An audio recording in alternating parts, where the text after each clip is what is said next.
না না না, ওরা হাঁপেনি, সবাই দাঁড়াবে সিরিয়াল। তো আমি মোগলহাট সরকারি প্রাথমিক বিদ্যালয়ের পঞ্চম শ্রেণীর একজন শিক্ষার্থী। আজকে বিজিবি কর্তৃপক্ষ থেকে আমাদেরকে খাতা, কলম, পেন্সিল, জ্যামিতি বক্স পেয়েছি। এগুলো পেয়ে আমরা খুবই খুশি ও আনন্দিত। আমাদেরকে বিটিএস খাতা কলম দিচ্ছে, তার জন্য আমাদেরকে অনেক ভালো লাগছে। তার জন্য বিটিএসকে অনেক ধন্যবাদ।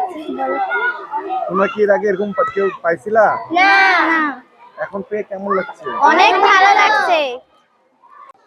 বিজিবির মাধ্যমে পেয়ে বাচ্চারাও খুশি, আমরাও খুশি, কারণ এটা তো সীমান্ত এলাকা, নদী এলাকা। এখানে আমরা অনেক কষ্ট হয় বাচ্চাদেরকে বড় করি বা লালন পালন করি, আমাদের অনেক কষ্ট হয়। এখানে তেমন কিছু করার মতো কিন্তু কিছুই নাই। এরকম করে আমরা বাচ্চাদেরকে পড়ালেখা করাই। এখন যদি কিছু এখান থেকে পায় তাহলে আমাদের বাচ্চারাও খুশি হবে, আমরাও খুশি, আমাদের অনেক জন্য ভালো হবে। আমি মোগলহাট সরকারি প্রাথমিক বিদ্যালয়ের প্রধান শিক্ষক। তা আমাদের এখানে বিজিবি কর্তৃক যে উদ্যোগটা নেওয়া হয়েছে, এটা আসলে প্রশংসার দাবিদার। কারণ এখানে এত গরিব বাচ্চা সীমান্ত এলাকায়, যে আমরা যখন ক্লাসে যাই ওদের খাতা থাকে না, কলম থাকে না, আমরা নিজেদের উদ্যোগে মাঝে মাঝে এগুলো দিয়ে থাকি। এর আগে আমরা দেখছি যে ওনারা শীতবস্ত্র বিতরণ করছে। তো তখন ওনাদের কাছে আমাদের একটা ইয়ে ছিল যে যদি আমাদের বাচ্চাদের জন্য কিছু দেওয়া হয় তাহলে এটা খুব ভালো হয়। যাই হোক, শেষ পর্যন্ত ওনারা এটা একটা উদ্যোগ নিয়েছেন, বাচ্চাদের কিছু শিক্ষা উপকরণ দিচ্ছেন। আগামী 5 মে থেকে ওদের প্রথম প্রান্তিক মূল্যায়ন আছে। তো এটা তাদের জন্য খুব উপকার হবে। তা আমরা চাবো বিজিবিকে অসংখ্য ধন্যবাদ এরকম একটা উদ্যোগ নেওয়ার জন্য।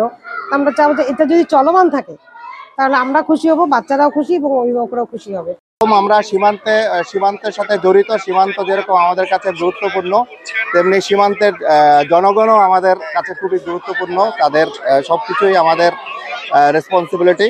তো সেরই অংশ হিসাবে আসলে সীমান্তের জনগণের, আমাদের যে কোমলমতি শিশুরা আছে সীমান্তে, তাদের ভিতরে যাতে শিক্ষা কার্যক্রম আরও বেগবান হয়, সেটারই একটা ক্ষুদ্র প্রয়াস মাত্র। এই প্রয়াস আমাদের জারি থাকবে। সীমান্তে যেসব স্কুলগুলি প্রত্যন্ত অঞ্চলে আছে, আমরা চেষ্টা করব আমাদের মহাপরিচালকের দিক নির্দেশনা মোতাবেক এখানে আস্তে আস্তে করে আমাদের শিক্ষা উপকরণ পৌঁছে দেওয়া এবং আর কি করা যায় যাতে লোকজন স্কুলমুখী হয় এবং শিক্ষাকে আরও বেগবান করা যায়, সেটাই হচ্ছে গিয়ে বিজিবির এই প্রয়াস। ধন্যবাদ।